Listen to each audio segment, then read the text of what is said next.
Hello, and welcome to Mastermind Mastery, the podcast for professionals who want to create and run successful peer advisory councils, or as we call them, PACs for short, or they're also known as peer groups or business mastermind groups.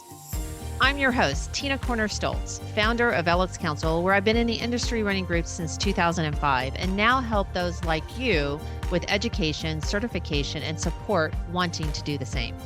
At one time, I ran 10 groups, nearly 100 members, and sold my groups for a good multiple, and recently released my second book, Your Seat at the Table, How to Create and Run Your Own Peer Advisory Councils, published by Forbes, and grateful to you that it's an Amazon bestseller. I invite you to join each week where we share strategies and techniques to successfully launch and become a master of running your PACs. You'll hear insights, perspectives, do's and don'ts, learn from my and my guests' mistakes, successes, and get the inside track to key takeaways. Each time we have a guest, we'll be having a bit of fun. So are you ready? Let's get going and dive into today's episode. Hello, everyone, and welcome to another episode of Mastermind Mastery. I'm Tina Corner Stoltz, your host, and today the topic is charity case. What do I mean by charity case? The question today that I want you to ponder and think about is what happens when you have a member that you feel like you have to have or give charity to, meaning a member that can no longer afford the dues of membership, or a member that needs a temporary reprieve of the dues because of some financial crisis. So what do? So I today am going to give you some out of the box thinking, some ways in which you can create a win-win for this scenario, and also give you some ideas to consider when the situation arises, because every situation is unique. It's unique to where you are with your groups. It's unique to the culture of the group. It's unique to your goals. It's also unique to the culture you have built with your groups, and it's unique to what your overall basically values are. So today, what I want to lead you through are just some things to think about, things that I have done and tried in the past, and other people that are out there running groups that I know have done. And at the end, when you have this situation, or any of you that might have it today, you'll feel better about what to do. So if a member, let's get started, right? So if a member can't continue to pay, again, temporarily, or maybe it's just you don't even know how temporary it is, but they are a right fit member. So what does that mean? They attend, they add value, they're a peer leader, they have a great business, they set the stage, they're helpful, etc. So there's many, many benefits that member brings to the table. You also have to think about if they don't continue, what that does. So is it disruptive to the group to have a change and have someone leave, especially when they're an extremely valuable contributor? Do you need to take a look at and encourage to think long-term versus short-term, and what's the right thing to do for the members? Meaning, what is the right thing to do, not at the expense of one or the other? The expense of one or the other is either at the expense of the member or the expense of you. So a right thing for you and not the group is a lose-win. And the right thing for the members and not you is still a lose-win. So today I'm going to talk about win-win, because many times I know in the early days of when I was running groups, I always felt like it was going to be a lose-win. And how can I figure out a win-win in this scenario? So let's assume you definitely want to save this member and have them still involved because it is the right thing to do. Maybe the right thing for the group, right? That you don't want that disruption. So how can you make it equitable? So you ready? Here are some ideas. One is you can offer a trade of time, meaning maybe they can help you recruit new members.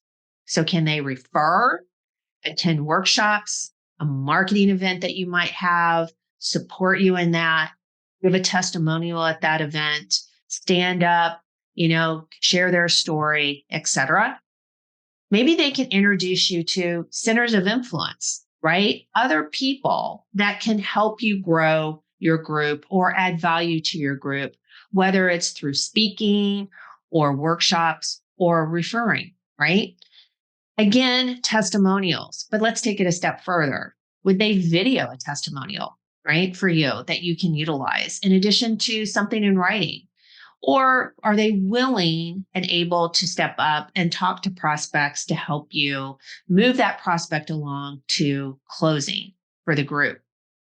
Maybe they can even be a mentor to new members. So when you have a new member on board, if maybe part of your process is you like to connect them to an existing member to showcase, how it is for them to get the most value out of being involved in a group, maybe they will step up and be a mentor.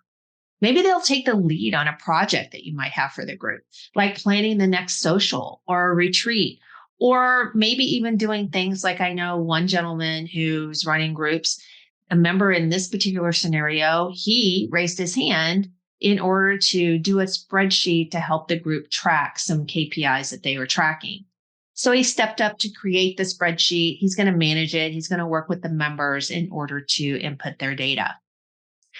Of course, the obvious is, aside from time that I just talked about, is financial.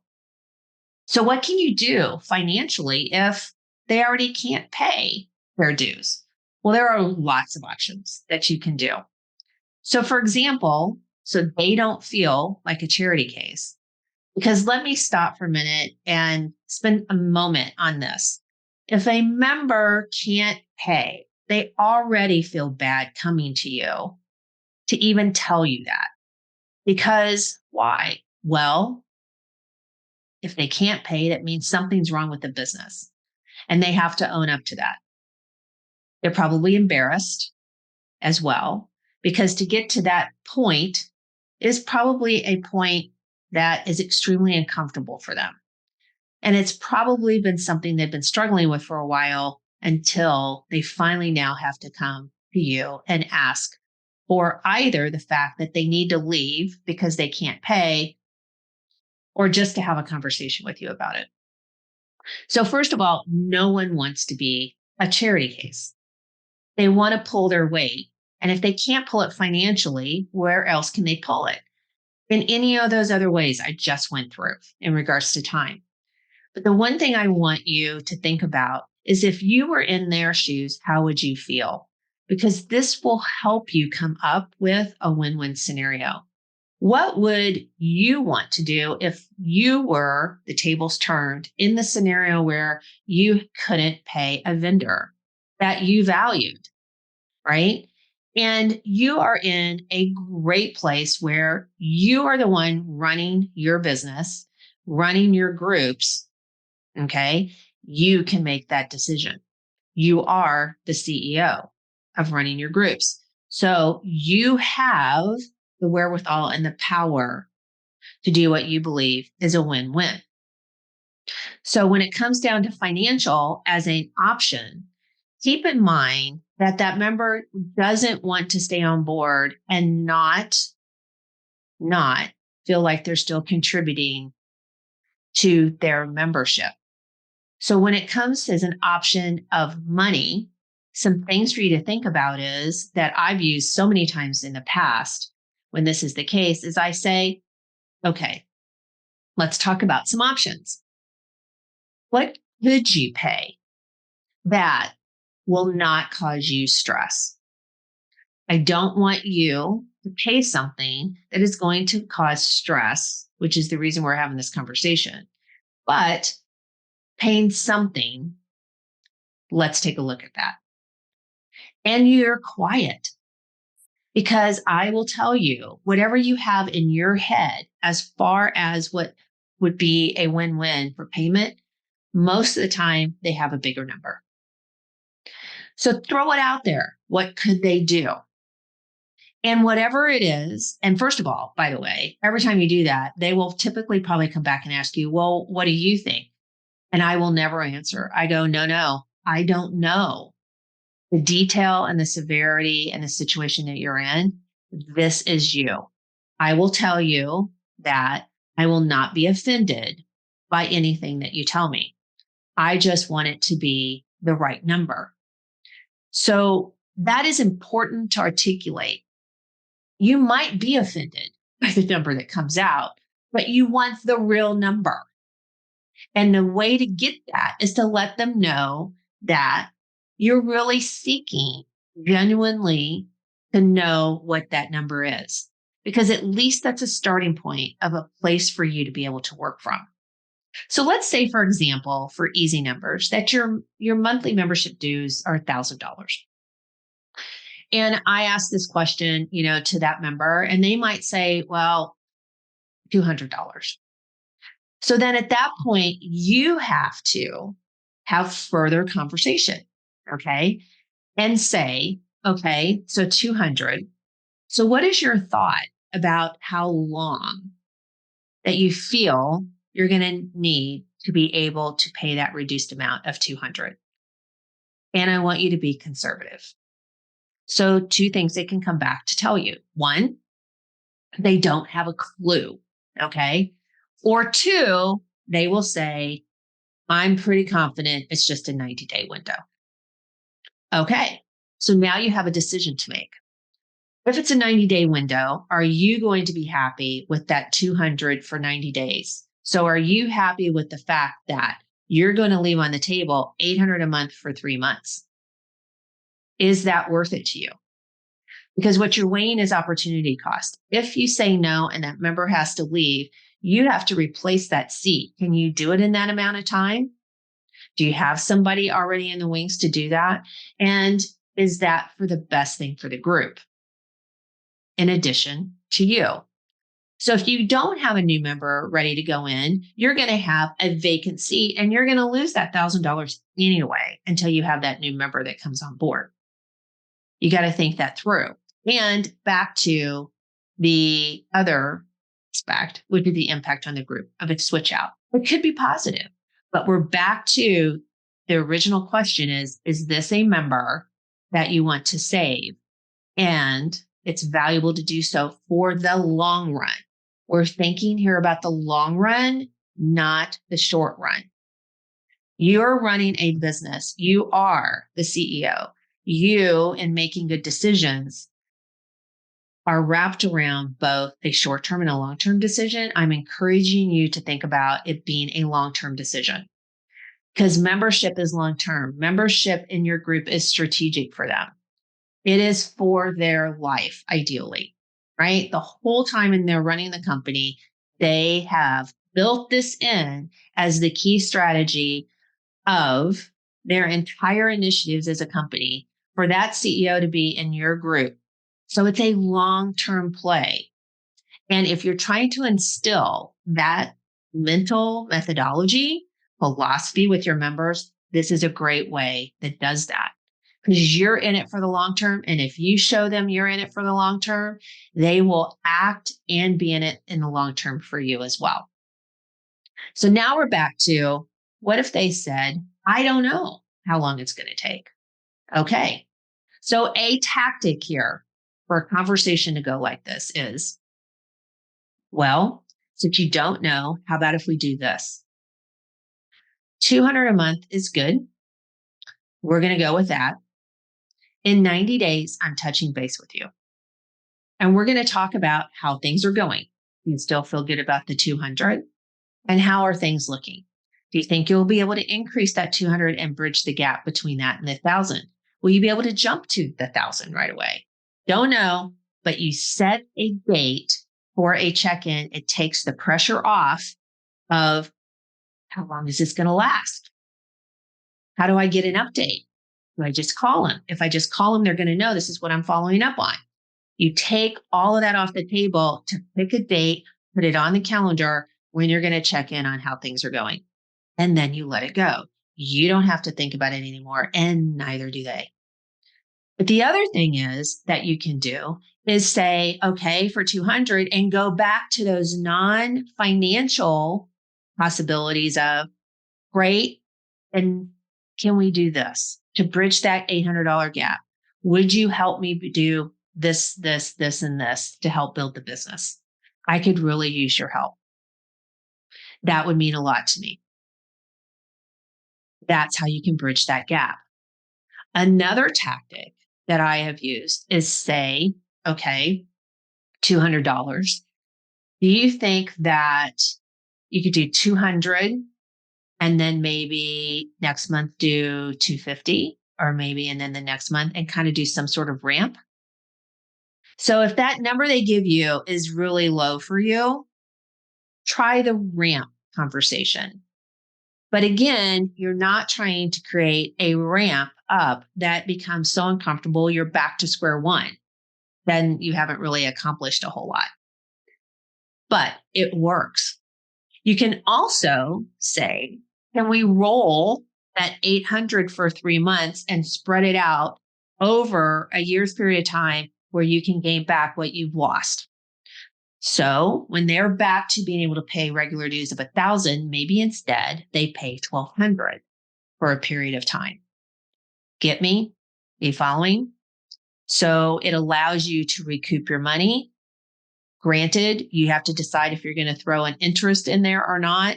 But what you do is you work out, lack of a better word, a future payment plan when they're back on their feet and they're successful.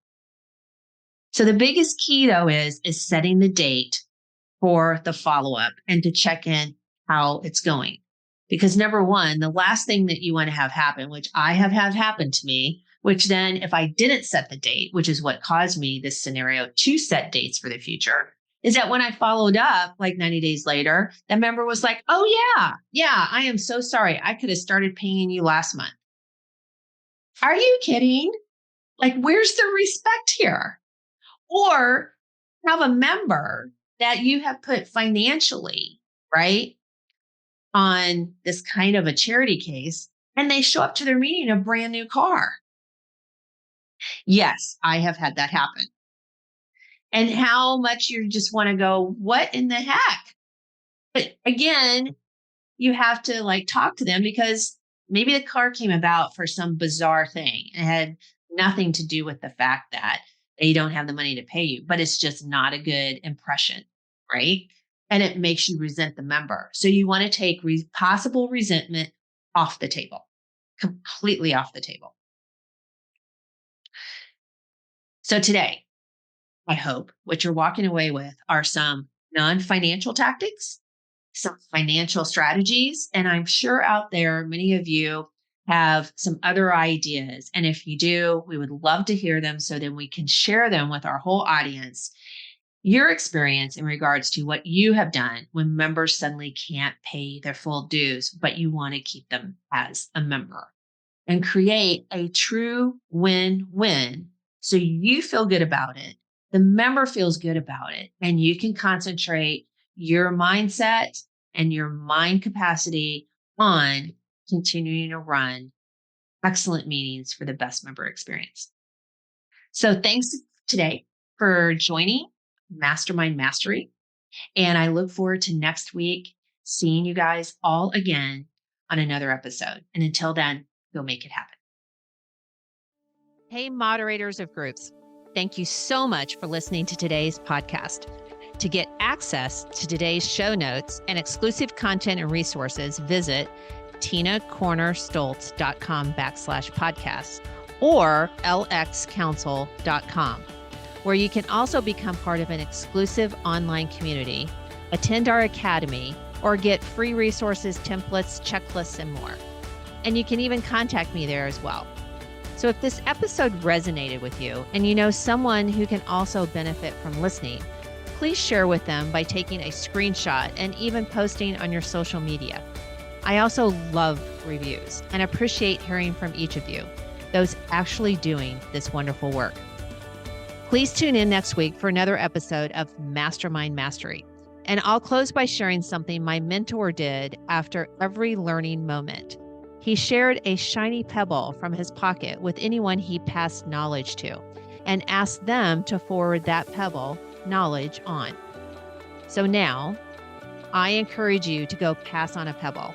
The takeaways you learned today to either your existing groups or fellow peers. Now, go make it a great one.